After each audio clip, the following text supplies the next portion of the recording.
Pu-Taragis, April Fools, sobra na. PHU's Japan, meeting, at marami pang iba. Kumusta for me? This is Vord Joseph and welcome to News I Deem Worthy Recap Weekly Edition number 46. We have tons to cover since last week, so skip to the tangents provided if it piques your interest. Get pagkadana for blazing selective summation. Here are some pages commentary for your convenience. Pu-Taragis April Fool's prank, Sumobra ba? Okay, alam kong hindi ito anything resembling an actual news story, but since it has been so long naman and I think this would be the last of the saga, well, why not indulge, diba? So, ganito ang nangyari. As part of their April Fool's Day prank sa ating mga netizens noong April 1, nagpost ang Taragis, isang takoyaki business / franchisers, sa kanilang Facebook page ng isang challenge kuno na nagsasabing sila ay magbibigay ng pabuya na 100,000 pesos sa kung sino man ang magpapatattoo sa kanilang noo ng logo ng Taragis. Of course, naka-cut off yung totoong photo pero nakalagay dito where they instruct the users to click the photo for more info kung saan makikita nila yung last bit na hindi pinapakita ng Facebook where it says April Fools. Now, this page is actually really active, much like any other brand na gustong umangat ang kanilang brand recognition with either influencer marketing or how do you do r/fellow kids marketing to relate to the audience and at the very least, stay up to date sa ating social cultural zeitgeist with memes making the bulk of their YouTube page. Now, a few hours after they posted their April Fool's Day prank, someone has posted a comment of a forehead with a kind of freshly tattooed Taragis logo. Talagang magugulat ka dahil first off, you'd feel bad that someone had done this, na merong nagoyo ang isa or at least ng isang definitely kinda irresponsible marketing strategy at may nakabinbin pang 100,000 para ma-entice yung mga audience, which is a really alluring na pabuya kung sino man ang gagawa nito. Now, hindi sikat ang konsepto ng April Fool's Day sa ating bansa. I mean, actually, the whole world. I think sa US and Western countries lang talaga sikat itong April Fool's Day pranks. He also looks like an old guy from the outskirts of the city, probably even in the province, which would indicate ignorance to any form of Western tomfoolery. And I'm just not saying na just because you're in the province or that you're old doesn't mean that you're already unaware of the Western tomfoolery. But again, this is me generalized. Isa pa, in a country where the minimum wage is around 300 to 550 pesos a day, 100,000 pesos is kind of a lot. Tandaan yung nasa third world country tayo with a record low media literacy rate with a president that was elected probably primarily because of favorable misinformation and disinformation campaigns sa kanyang mga pinagsasabi, laban sa kanyang mga kalaban, sa history ng Pilipinas at ng kanyang ama. So it is no surprise then to us na a lot of people came to the poor man's defense. Even I kind of did, pero I didn't really pay much attention to the drama surrounding this. Posted a few tweets generalizing any form of insensitivity ng mga brands na gumagamit ng foreign concepts to fool or to get in on the trends with no regards to the audience you'll probably reach, with albeit many Filipinos or Filipino youths that either won't really do it kahit na hindi nila alam yung konsepto ng April Fools. Western familiar audiences, yung mga mahihinuha or yung malalaman na nila based on context clues based on the absurdity of the deal at the texts or even yung mga reactions sa post na malabang puro haha-reacts. And some, those who may believe that this is in fact true and real. Now, alam natin even if they believe it to be real, very few people, if none, will actually take them up to the challenge. But remember that all the things I just said, which could potentially make someone take the bait, kumapit sa patalim ng tattoo.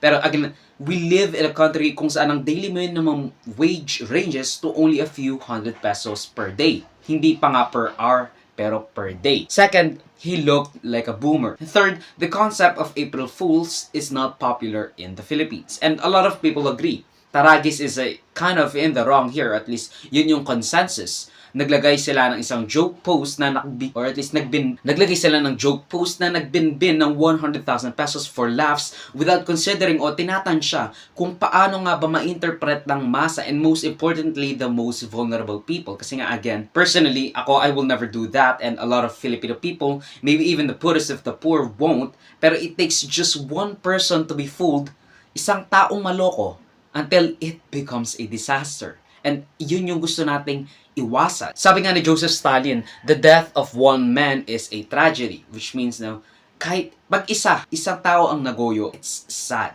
The death of a million is a statistic kasi empathy has its limits. Lalo na kung inundated ka na or overstimulated, desensitized, sanay, or it just becomes the norm. For example, may mga taong nagsasabing hindi kasalanan ng Taragis ang nangyari. That the poor guy is so gullible na hindi siya marunong magbasa, na if we sympathize with him and try to defend his actions, minamaliit daw natin because we strip him, or at least because we strip him off of his responsibility to be cautious sa internet. Would you really care if your grandmother was fooled by a scammer? Hindi mo siya le-lecturean ng media literacy. Magagalit ka dun sa scammer. Sinasabi nila na dapat nagbasa muna siya bago siya pumasok ng social media at magpatattoo. Pero hindi na iba sa atin ang mga outrageous na reward for outrageous asks. Sa nagsasabing kulang siya sa pagbabasa or kulang siya sa pagbabasa, I said, I understand your point of view, but this goes beyond pushing the principle of media literacy. I mean, defending him isn't belittling his capability. Old people and even Westerners fall for this too, kahit na regularly happening na itong mga ito. But brutal honesty and conviction na tanga ang isang taong to, or tanga itong tatay na to. And the conviction without compassion is cruelty, and it shows that in your take. Kung bakang wala kang simpatsya dun sa tao na naloko ng April Fool's prank na yon at sinabi mong kasalanan niya yon kasi hindi siya nagbabasa, hindi niya binasa, hindi niya pinindot yung picture, hindi niya pinindot yung photo para malaman na April Fool's prank siya. Well, brutal honesty and conviction without compassion is cruelty, and it shows that in your take. Hindi na lang tayo dapat maging stickler to the rules. Hindi lang porque sinabing, huy, inabasuhan na kayo na magbasa kayo at i-devote nyo yung oras sa mga prinsipyo sa pagbabrowse ng internet para hindi kayo maloko. Pero that's not why people go to social media. They go to social media hindi para maging necessarily knowledgeable and to put their defenses up every time may makikita silang content, kasi that defeats the whole purpose of social media being primarily used as connection and most importantly, relaxation. Kung iisipin mo, ay baka mali ito, baka hindi siya. Kung laging up yung defense mo, hindi ka makakapag-relax. It's an escape to the reality. Tapos gusto mong suriin nila each by each. I mean, of course they should, pero that shouldn't, or at least we shouldn't need to be doing that.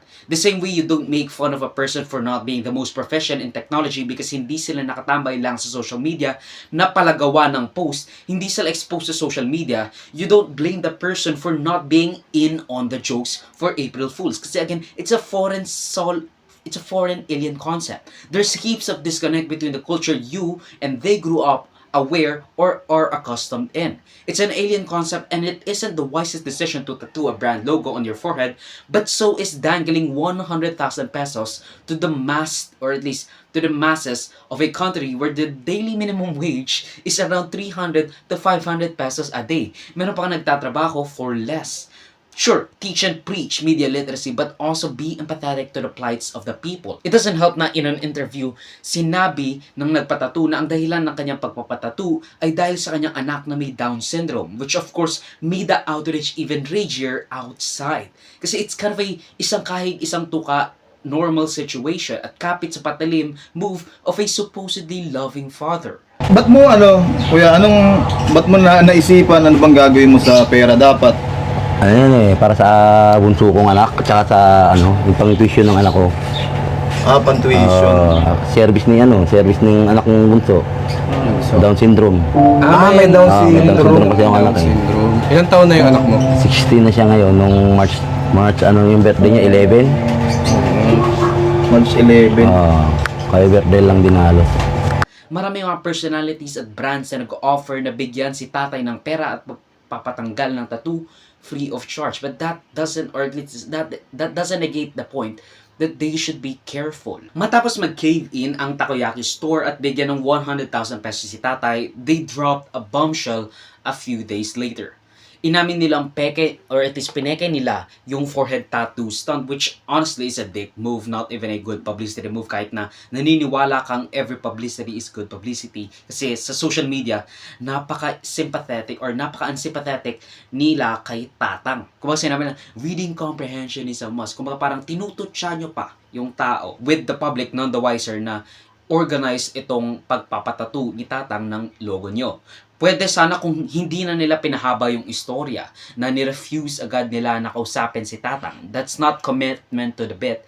That's just being a dick. Pero proud pa rin ako that the Filipino people, kahit na nagoyo tayo, that the Filipino people, especially ang ating mga netizens, ay may simpatya sa ating kababayan. Or at least nabibigyan natin sila ng ating konsiderasyon at benefit of the doubt. That's the leftist point of view. The care for the vulnerable, the empathy for the poor, the sick and the oppressed, something na some people just don't have, lalo ni mga nagsasabi, or at least biniblame pa si Tatang nung hindi pa natin alam, or wala pang may alam, na talagang orchestrated itong publicity stunt na ito. Now, since that we are leftist adjacent now, may ibabaling natin yung cruel prank at cruel concoction o pagsasagawa ng kanilang plano sa business owner, sa bourgeoisie that exploits the working class, the proletariat, and the poor. Kumbaga, kahit na inorchestrate nila ito, it doesn't change the fact na pinatattoo pa rin nila as a sort of brand billboard sa forehead ng taong yon, ni Tatang. It's still exploiting the needs and the desperation of the poor.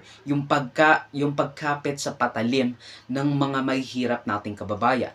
Gumawa sila ng sistema kung saan isa sa alang-alang ang dignidad ng sarili to barely live. Ginamit pa yung sakit na Down syndrome ng anak for maximum paawa effect in his red chair, looking as regal as he wants. But again, of course, sasabihin nyo, oh, it's free trade and it's the free market. Nag-accept siya, and the fact that he consented to him being, or at least he even said to the public sa mga interview na may Down syndrome ang anak ko, that's why I did it. I mean, technically he did it for his son, pero that's still a dick move to kind of portray yourself as the oppressed one, although you are being oppressed, obviously. Pero again, gumawa sila ng sistema kung saan isasang alang-alang ang dignidad ng sarili to barely live. Ginamit pa yung sakit na Down syndrome ng anak for maximum paawa effect in his red chair, looking regal, or looking as regal as he wants. But still, I am glad that the Filipino people are as compassionate as ever.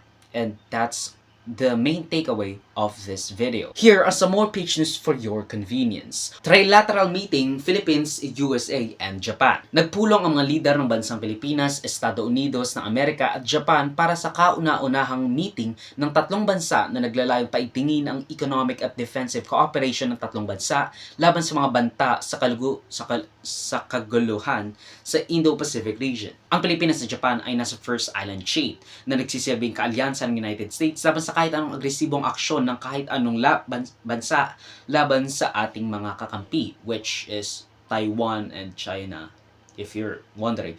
I'm not going to go deep into it all, pero you can look into a future video na i-upload regarding sa papel ng Pilipinas sa hidwaang regional sa Indo-Pacific region. Sinasabi nilang ang meeting na ito is not directed to any country or alliance against a country in particular, kundi para lang mapag-usapan ang kooperasyon ng tatlong bansa to upheld international law at UNCLOS sa rehiyon, lalo na ang ating arbitral ruling back in 2016, 2017, I don't know. Meralco, April 2024, Bawas, Singil. Nag-anunsya ang Meralco ng Bawas, Singil para sa paparating na bill ngayong April 2024 na abot sa kulang-kulang piso o 0.9878 pesos per kilowatt hour na bawas singil o around 198 pesos sa mga kumukonsumo ng 200 kilowatt hours, 296 pesos na 300 kilowatt hours, 395 pesos sa 400 kilowatt hours, at bawas na 494 pesos sa mga konsumo ng 500 kilowatt hour na kuryente. Medyo malaki-laking bawas singil din ito sa ating mga bill ngayong Abril dahil raw sa mga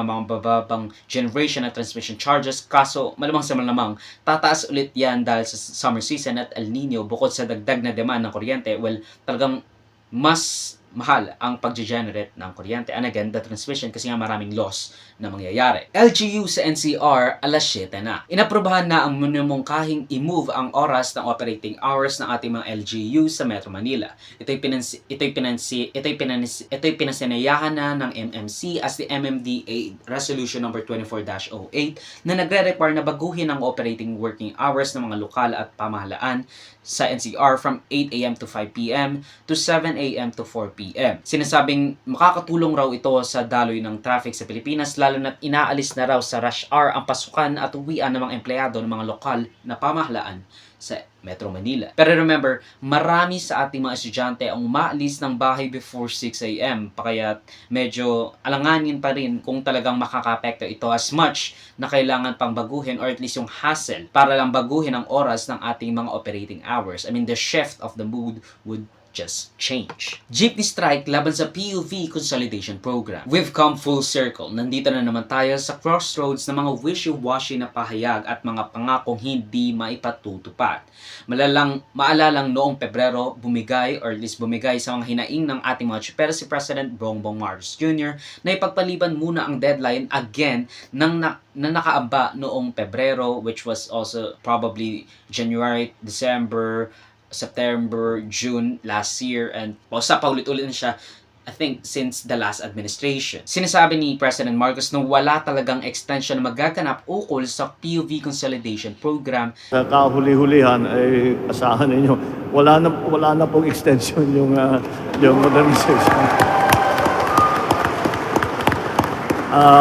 Kailangan na natin yan. Kailangan na natin yan.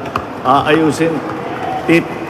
Titiyakin lang natin, ang tinitiyak lang namin na hindi mapabigat pa ang babayaran at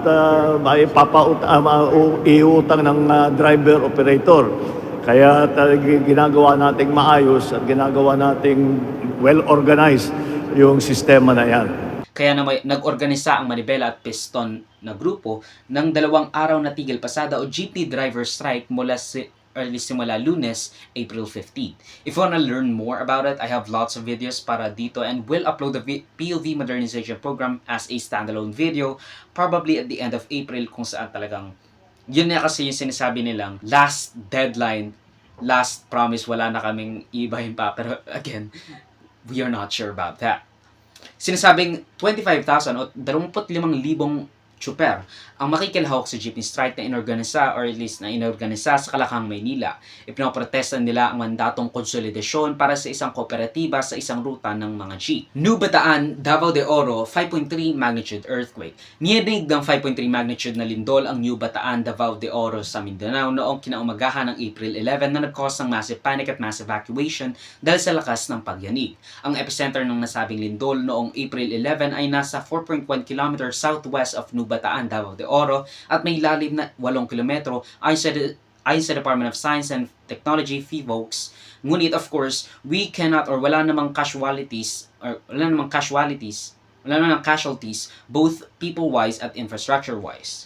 At yan ang pagtatapos ng News I Deem Worthy Recap Weekly Edition for roughly the second week of April 2024. Mag-suggest more topics and or corrections to the balitas if we feel I misrepresented them in any way. Salamat sa mga panonood mga kabayang for me. Like, subscribe, and follow my links in socials and avoid choose it that would be linked down below.